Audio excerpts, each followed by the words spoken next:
Bonjour tout le monde, je m'appelle Stevie Collier et bienvenue à le podcast de le Fantasy Fiends. Je suis ton présenteur Stevie Collier et je suis avec mon co-présenteur Andy Peliquin. Et nous sommes l'honneur aujourd'hui d'avoir AM Rycroft avec nous. Hello everyone and welcome to the Fantasy Fiends podcast. My name is Stevie Collier and we are here with AM Rycroft. We are also, well, of course, with our co-host Andy Peliquin. And we're starting up a little bit late today, but it's all good. It's all good. How's it going, I was going Am? to say, Stevie, Yeah, what's up? Given that you're speaking French, you think you'd get my last name, Peloquin, right? But, I never do it right. You're right. But I speak a little bit of Franglish, so I usually just say the last name in English, I guess. But Peluca is a lot prettier. You're right. Am, did I scare you like we were going to speak French today? No, that's okay. Okay. How have you been? Doing okay. Trying to get through a couple deadlines with books and whatnot, but you know how it goes. Yeah, that sounds like me right now. And Andy, I guess all of us, huh? Yeah. That's how it rolls. So, You just keep putting down the words until the book's done, and then you move on to the next one. Yep, exactly. and I'm looking at your covers right now, and I absolutely love them. And it's like you will know a Rycroft book if you see it. Thank you. Yeah, is that your real name? Yes, yeah. It's like Laura Croft. A little bit, yeah. Yeah. It's a name you wouldn't forget. So we usually start the podcast out with something cool that we did this past week, and I'm trying to think what I did. Andy, what did I do that was cool last week? I don't know. I wasn't there with you. Wait, did I just get back from Orlando? I don't remember. Yes, you definitely just got back from Orlando. Yeah, but did we have a podcast last week? No, we didn't, because you were in Orlando. Oh my God. I've been so busy with work. I've lost track of time. So yeah, that was the cool thing that happened to me. I went to Universal Studios and went to Harry Potter Land, got drunk at Harry Potter Land, scared some kids. But yeah, that's something cool that happened to me. People are going to think I'm an alcoholic. Probably. Yeah. Yeah, it's not that I'm drinking right now, Yeah, exactly. The fact that you're drinking on the show right now kind of screams alcoholic. Yeah. Well, apparently AM is as well. She's got vodka in that mug. Yeah. That's me. Yep. Every day. That's why our books come out like jumbled words and stuff. Yeah. This is definitely water. 100%. Yeah, right. It's maple syrup, isn't it? Maple syrup. Yeah. Clear white maple syrup. That's got to be like the most disgusting thing ever. It's the purest shit on the market. Well, do y'all just want to skip the cool thing for the week and get into the topic? Yeah, for sure. I wanted to point out my brand new headphone set. Ooh, that now for people who are listening and not watching, I sound much better than I look. I've got these huge old earmuffs on, basically, but at least the sound quality is better. So that's good. That's true. Am, anything to report? Any new releases? Anything like that? Let's see. I have a new release coming out in October. I've got the pre-order up for that. It's part 3 in the Corruption of Honor release series. So that'll be October. Cool. Yeah. Very nice. So what's that one about? Is that continuing the series or? Yeah, that's continuing the series. It starts off following an apprentice knight by the name of Sean Grayson and the king's youngest daughter. The kingdom falls into basically a civil war for the first time in 30 years, and they're forced to flee the kingdom and try to find safe haven somewhere with one of their allies, but safe haven keeps getting cut off from them. So it continues them trying to find their way back to some kind of another kingdom. You said knights, right? It's about a knight. Yes. Yeah.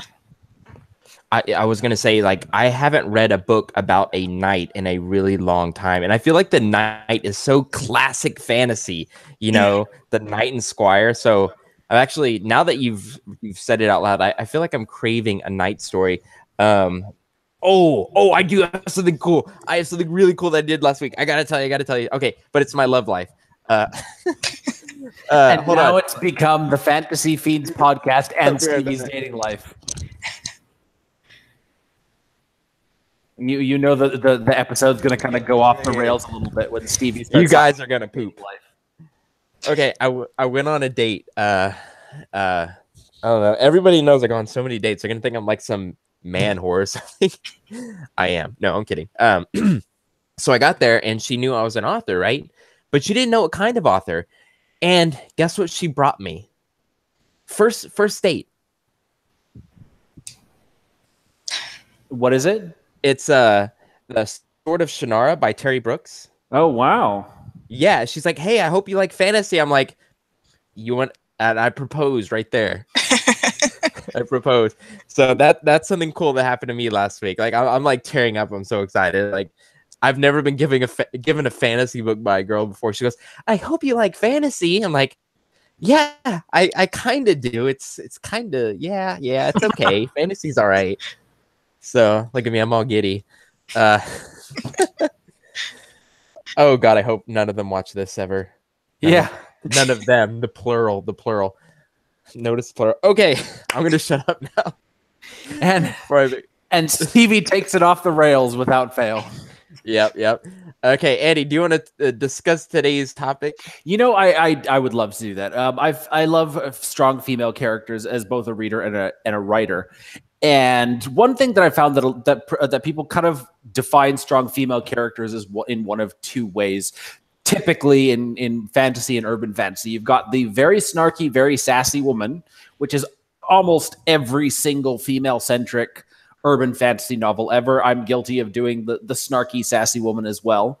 And then there's the badass warrior. You know, those are kind of the two ways that they go. They can mix and match, but basically those are the two stereotypes. But then, like, I was thinking about some of the greatest women through history, and most of them never picked up a sword. You know, there's Joan of Arc, obviously, who's very famous, but most of the rest of the ones that made history never picked up a sword. I don't know how snarky or sassy they were, but they were great. They were strong without being those stereotypical things. And so I kind of wanted to look at these sort of almost secondary aspects, but that actually make these women so great in their own way and make them such strong characters. So AM, as the only woman on the show, why don't you talk? Okay. Yeah. So, you know, if you look at, you know, some of the figures that we have, you know, in our modern day, like Hillary Clinton, who, you know, politics aside, I think everybody can agree is kind of that stereotypical strong woman who, you know, she doesn't care whether or not you like what she does. You know, she's has very strong morals and has a strong idea of where she wants to go in her life. And, you know, she has never really let men or other women tell her that she can't do something. You know, she was Secretary of State. She ran for president twice. You know, there's nothing that she feels that she can't do. You know, and I think she's a great example of that strong female who doesn't fit that mold of picking up a sword, picking up a gun, you know, something like that we see in fiction. Yeah, and I think writing a character, you know, like you said, politics aside, writing a character like Hillary Clinton, or, you know, I was thinking of Michelle Obama, Exactly. the first lady. She did a lot of great things during her husband's time in office. You know, just the fact that she made the country a lot more health conscious and all of her initiatives and stuff like that. The fact that she didn't wield any power, she didn't have any real power in the U.S. government, and yet she still drove so many things through sheer force of, you know, will, magnetic personality. That is a strong woman that, you know, regardless of which side of the aisle you're on, you can look at her and say, okay, that's someone who made a change. And I think that's what I want to see in female characters more than their ability to swing swords or give these really witty one-liners, is that strength of personality, whether they're the librarian type, they're the mage type, the warrior type, whatever kind of person they are, that strength of will is far more important, I feel, to the character than either of those two classic tropes. Yeah, I agree with that. You know, I think one of the things that gets talked about a lot when it comes to books and writing and whatnot is trying to get away from having that character who is simply physically strong. You know, we need somebody who is emotionally strong and, you know, morally strong as well. You know, it has nothing to do with what she does for a profession. You know, it has to do with strength of character, you know, who she is on the inside. Yeah. Although, to be fair, I have found the idea of a strong, like physically strong woman character an interesting sort of twist on your classic, like, you know, knights are stereotypically male and they're these big, powerful guys. But then, you know, with the rise in popularity of fit women, you know, if you've been on Instagram, you've seen all of these, you know, women who lift hashtags, all of that. And so the concept of a strong woman who doesn't necessarily, you know, like it sort of breaks out of the stereotype of women need to have the hourglass figure to be attractive.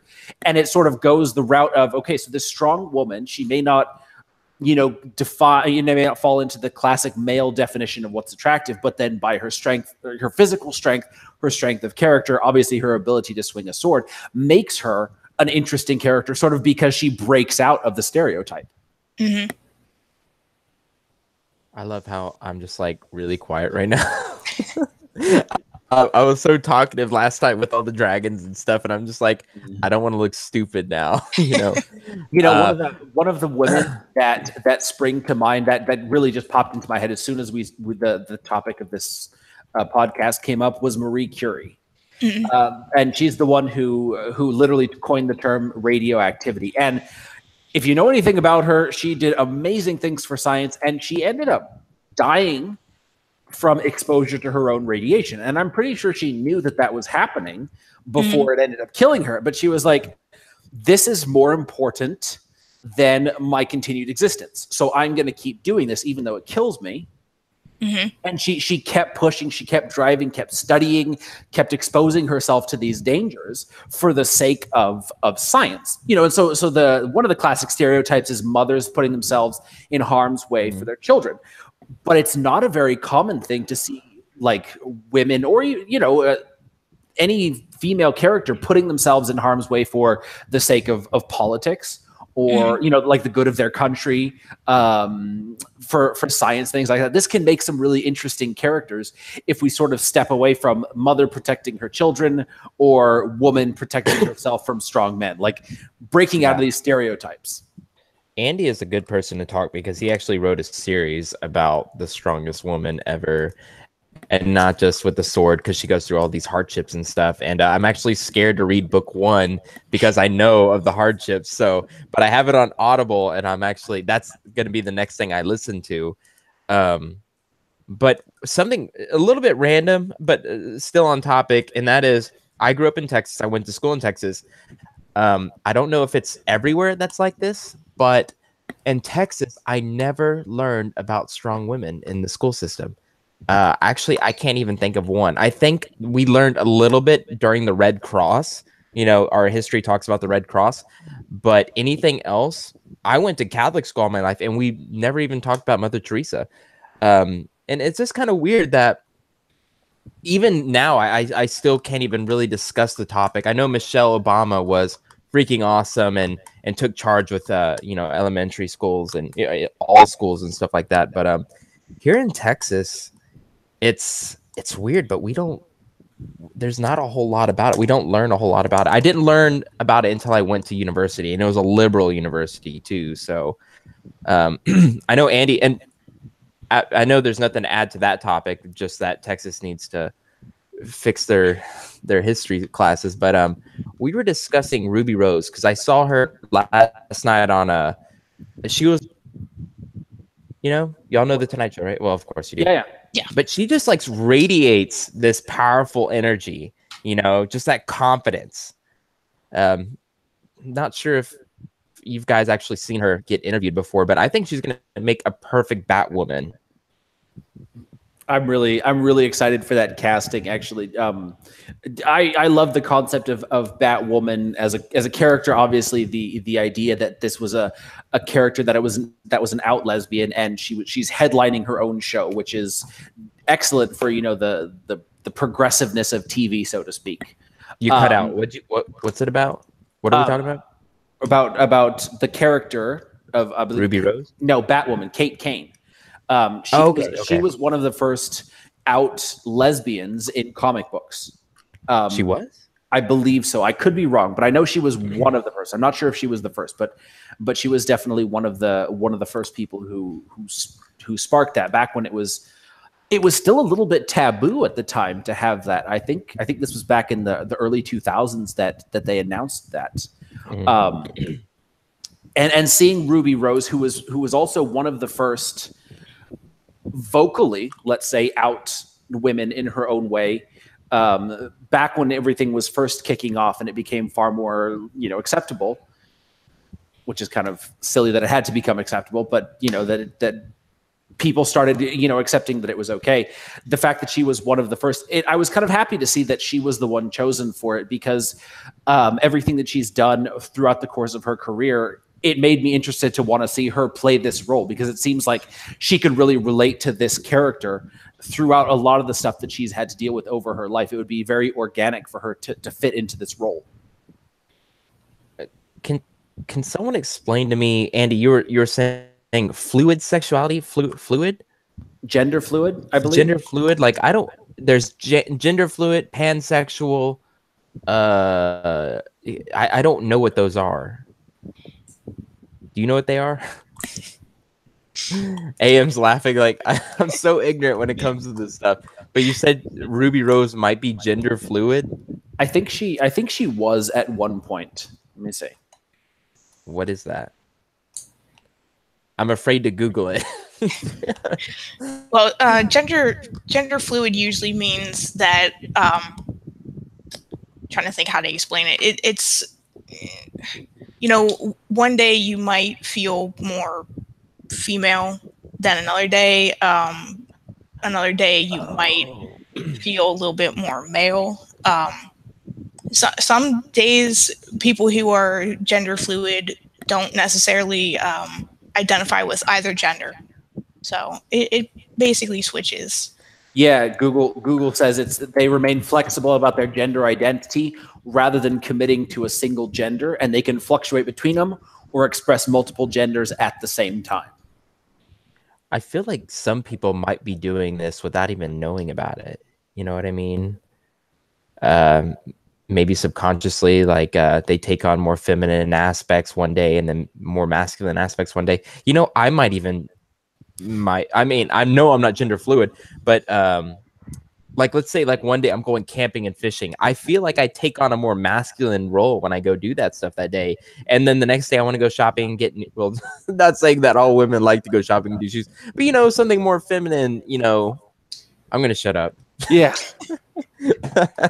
We're two cisgender white guys, Stevie. We don't get to comment. Yeah, I know. Like I'm so ignorant. I have no idea. I'm just trying to sound smart and add to the conversation. But I wanted to say this, that I tried to write a lesbian in my new book. I found that writing a homosexual was easy. A homosexual male was easy. But when it came to a lesbian, I couldn't do it. I had no idea what to do. For some reason, a gay male was way easier. And so my character Ariel is straight. So I had no idea how to write her. And I'm wondering if it's because I'm a man and I guess I could relate to a gay guy. I don't know. That's interesting. Isn't that interesting? Your characters have that, right? Yeah, in Corruption of Honor, spoiler alert, Sean and Sarah, the princess, do end up having kind of a relationship. And I also have characters in my first series, the Cathel series, that are also lesbians, Thistle and Lilla. So I do have several gay female characters. It was only more recently that one of my male characters came out, basically to me, not really to the reader. That's awesome. Far. I love that. But, you know, it's interesting what you said, Stevie, about finding it easier to write a gay male character because you're male. I find it a little bit easier to write gay female characters because I am a gay female. I don't have a lot of experience with writing gay male characters. So it'll be interesting to explore Tynan's, that aspect of Tynan a little bit more. Yeah. Let me ask you this: Do you have an easier time with straight female characters, or are lesbian female characters easier for you to write just because it's something you can easily understand? I would say that they're equally easy for me to write. I don't know. I don't feel like I have too much difficulty writing straight male characters, but you know, like I said, I haven't really had an instance where I had a gay male character up until now. So it'll be interesting to go through that. You know, thinking back now, I think I know why I might have been able to write a gay character better is because one of my two best friends is they're homosexual. They're not even they're just they love guys. And also I've never been homophobic, even though I grew up in Texas, and that's like the norm here. Well, not Austin. That's the opposite. But where I'm from, near the country, it's like the norm. And luckily I was able to go to open-minded schools. And so I had two gay best friends. And I grew up just being able to say, yeah, that guy's a handsome guy. You should go talk to him.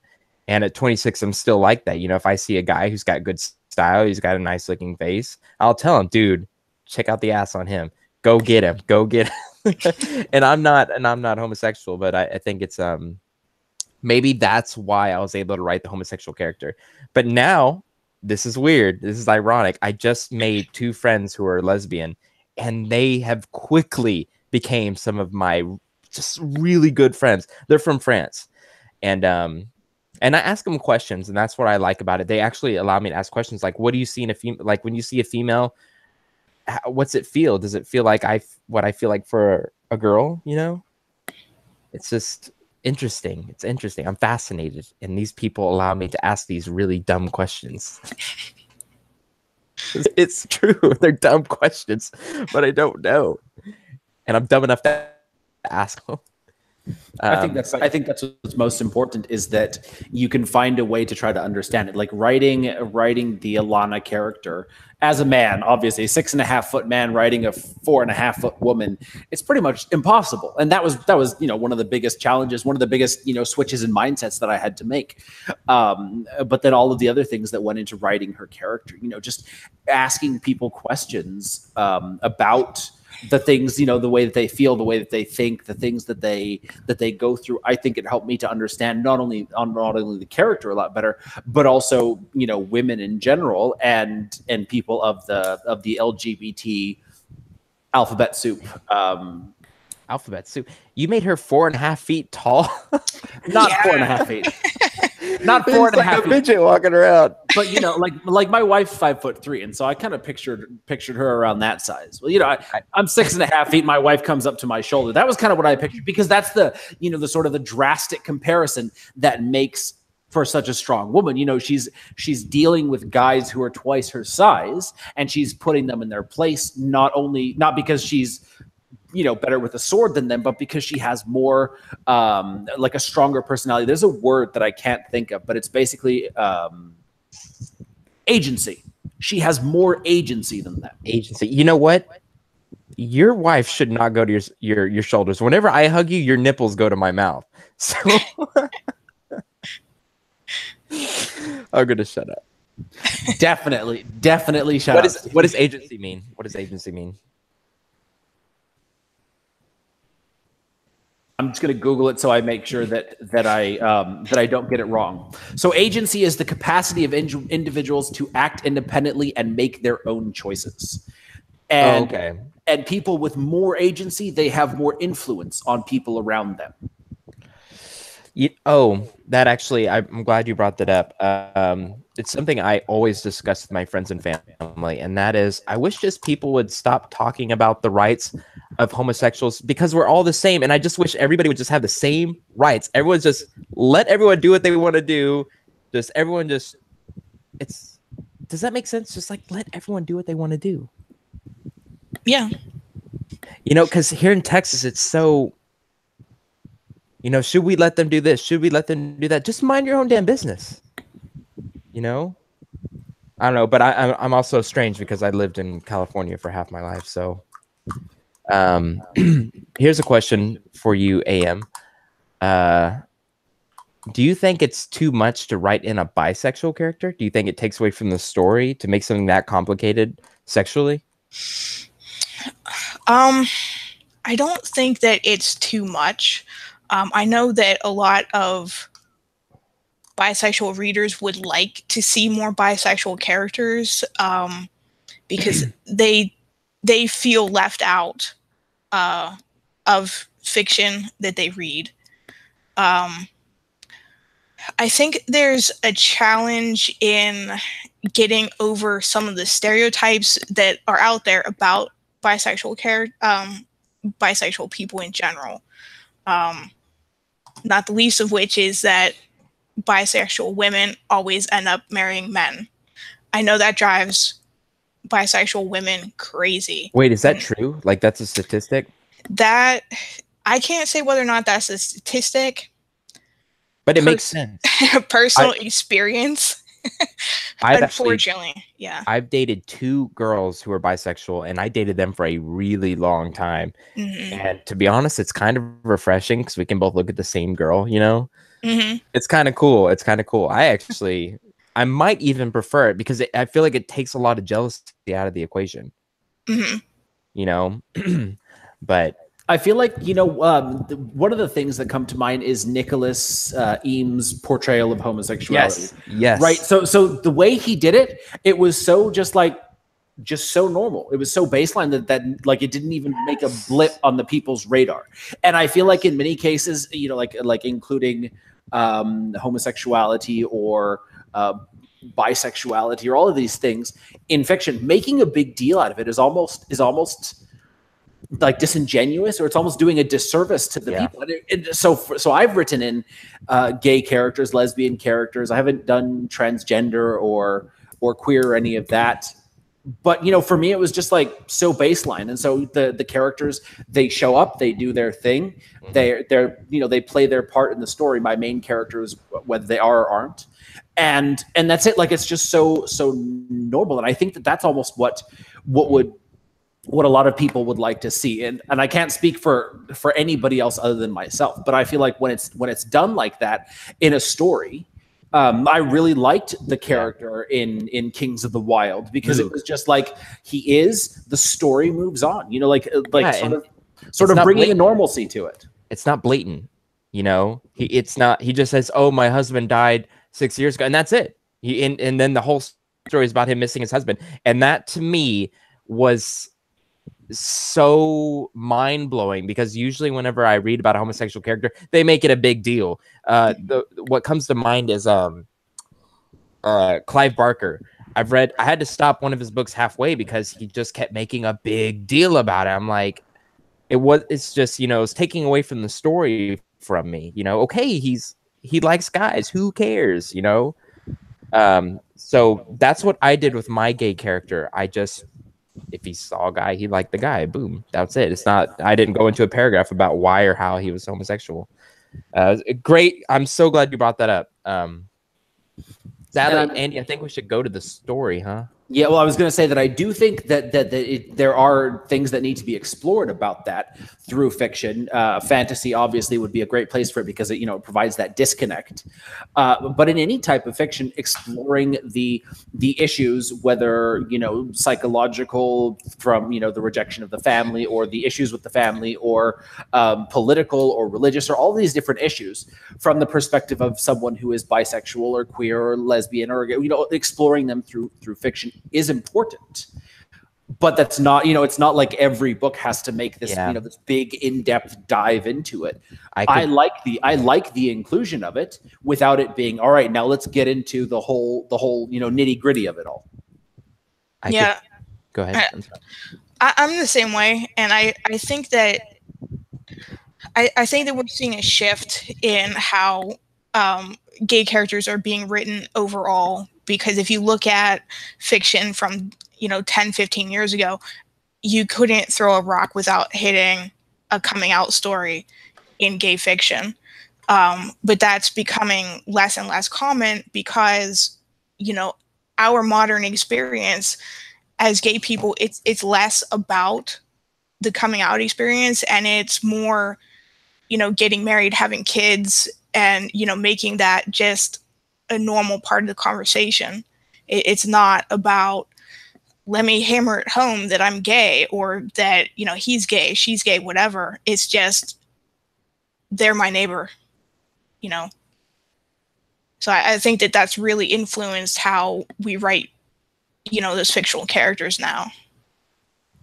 I agree, and I think it shows how much we've progressed as a society, in that we can just do things like that. It's just a character that comes through the series or the book, and it's just like, it's not a blip on the radar. It's just he is who he is, she is who she is, they are who they are, and the story moves on around them or with them or all of that. I like it personally as a reader. Very well said. The only thing I'd like to add is, if I was reading it, the only time I'd be okay with somebody being, the author showing blatancy to the homosexuality is if, they're homosexual in a medieval time. And I'm sure life would have been a lot harder if you were gay back in those times. It actually wasn't. It wasn't? Okay, I didn't know. It wasn't. The only time it was really an issue is if you were royalty and if you were in the succession line. Okay. Yeah, if you were expected to produce heirs, that was a little bit more of an issue. But if you were a peasant or somewhere in that general social level, people just left each other alone because they had much more important things to worry about, like, where is their next meal coming from? Yeah. Oh, okay. Yeah. It's really only in the last few hundred years that it's become a big issue. Look at the Greeks, look at the Romans, look at the pagans. Yeah, all of that. In medieval times, you'll find a lot of the most famous characters or personages throughout history. They had male lovers, and obviously, they had to have kids to even, the kings and stuff to continue the royal line. Yeah. They had male lovers, they had female lovers, I don't think there was ever actually any, gay marriages. History focuses on the male perspective, so I couldn't tell you much about, the women throughout history, but I think a lot of the guys, that are famous, they had their gay relationships, and it was sort of hushed up, or it wasn't really spoken about. And because history really only focuses on the bullet points, all we ever hear about is, guy married so-and-so, had a kid, gave birth to the next king. That's what happened. I do need to go in a few minutes. So do you guys want to hit the reading? Let's do it. Okay. AM, how do you want us to read it? However you feel like it's going to work best, go for it. Andy, do you want to do the narration? Sounds good. Okay, and what are the characters? Geffen? Yeah, Geffen, he is basically just a side character. We've got Geffen. Thistle is the main character. Okay. And is that a woman? Yes. Yeah. Okay. She's actually my vampire sword for hire character. Ooh, yeah. I love it. Andy, can I play Thistle? You're welcome to play Thistle, Stevie. Okay. Do you want to play Gethin? Me? Yeah. I'm doing the narrator. Okay, you're not doing. Okay, I'll do all the characters then. Oh, unless AM, do you want to do Gethin or Thistle? I'm sorry, I didn't ask you. No, you go ahead and knock yourself out. Are you sure? I'm good. I'm good. Okay, I didn't want to be greedy. All right, here we go. Thistle tapped a pale finger on the rim of the cup in front of her, a hint of a smile curling one side of her mouth. Vincent raised an eyebrow, but turned back from the bar to grab the bottle of Voran rum he kept on hand for her. The dark amber liquid sparkled a little as it flowed from the bottle into the cup. When he recorked the bottle, she picked up the cup and swirled its contents around, releasing its spicy notes.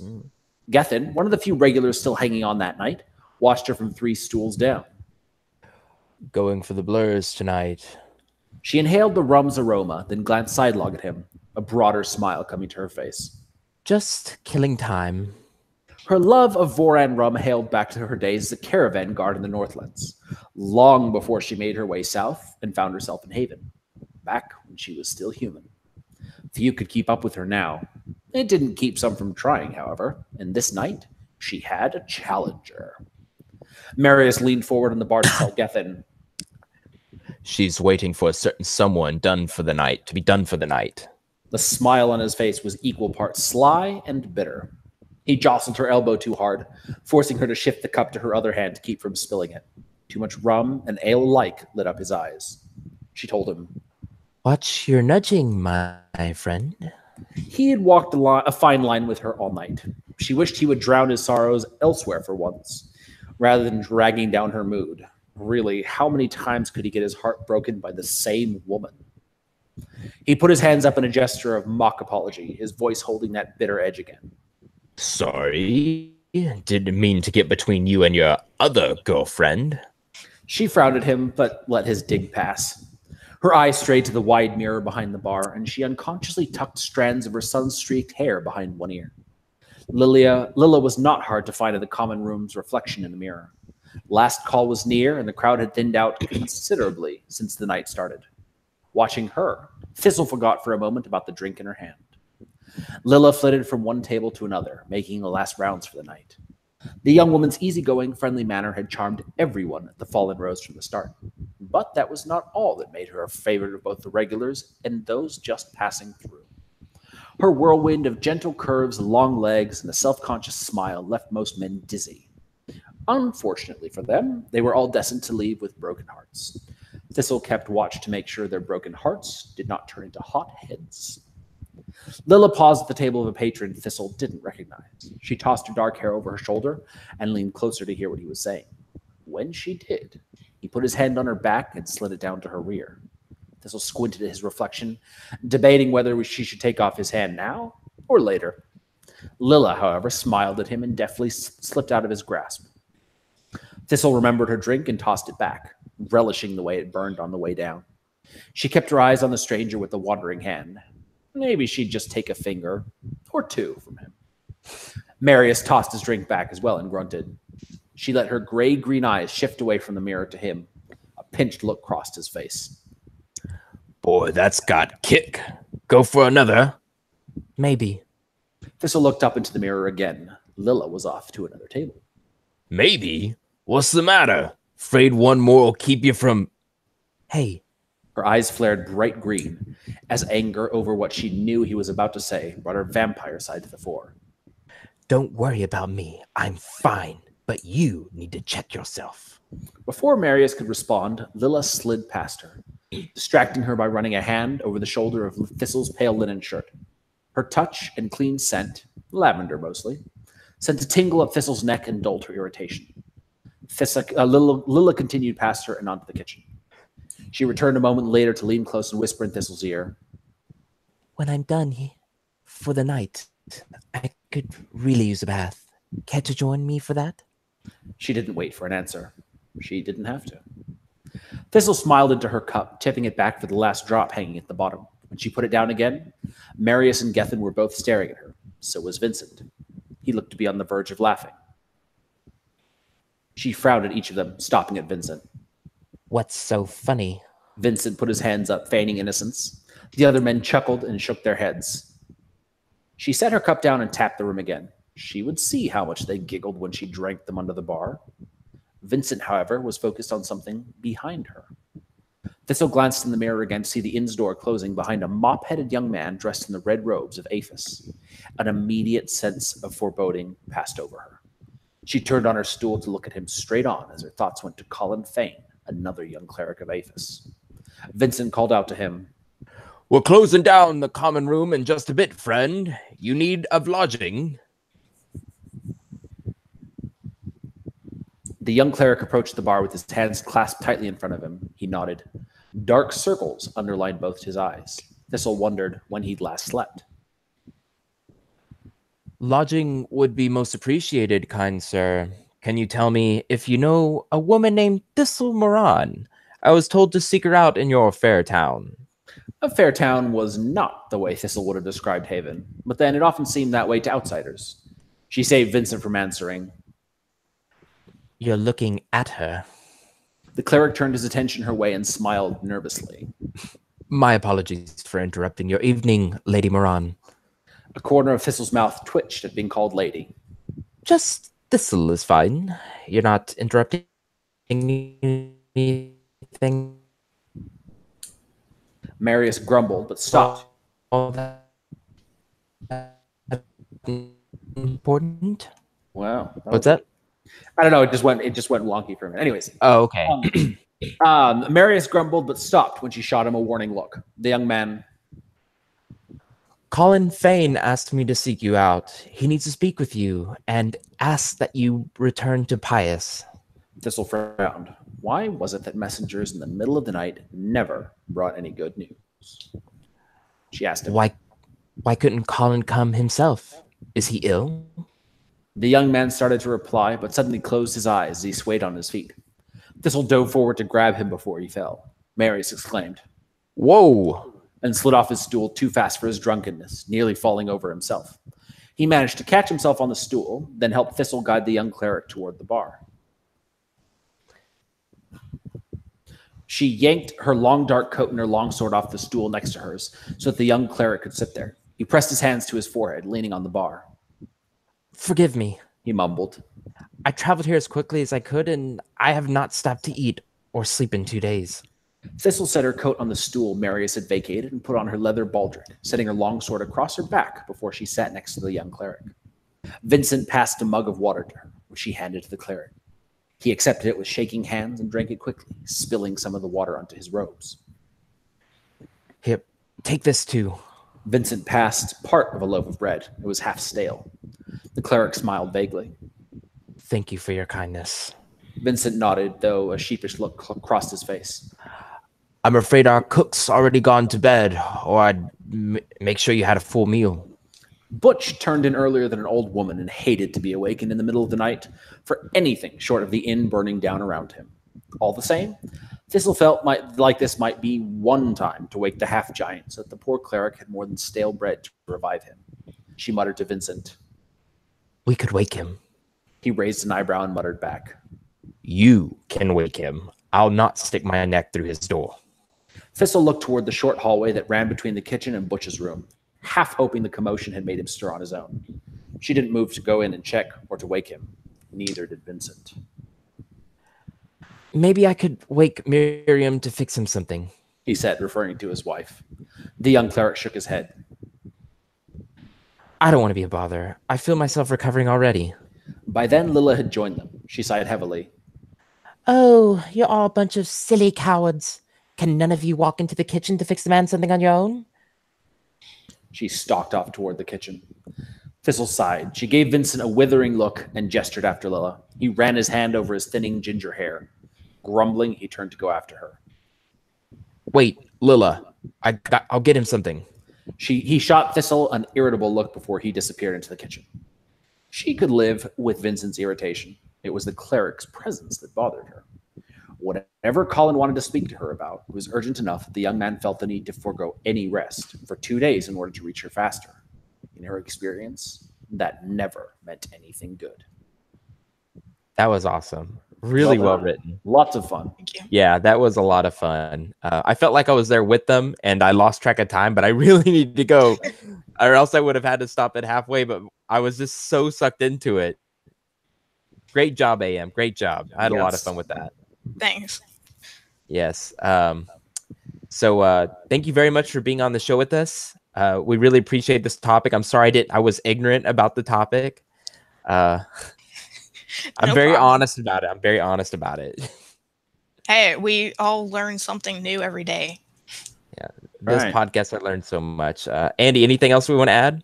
Nope, that's it. We're going to be off next week because one of our hosts has a family thing going on. So we'll be back on August 21st, I think, with the awesome Joshua Rutherford about his new book. It's going to be awesome. Sounds good. AM, thank you so much for being on the air with us tonight. All right, thank you so much for having me.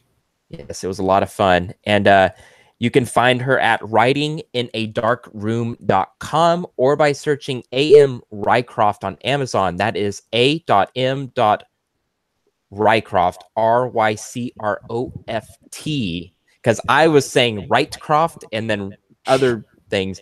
But anyways, thank you so much for being on the air with us today. Thank you all for listening and watching the Fantasy Fiends podcast. We love you all, and we will see you again, whatever Andy said. Good night. Good night.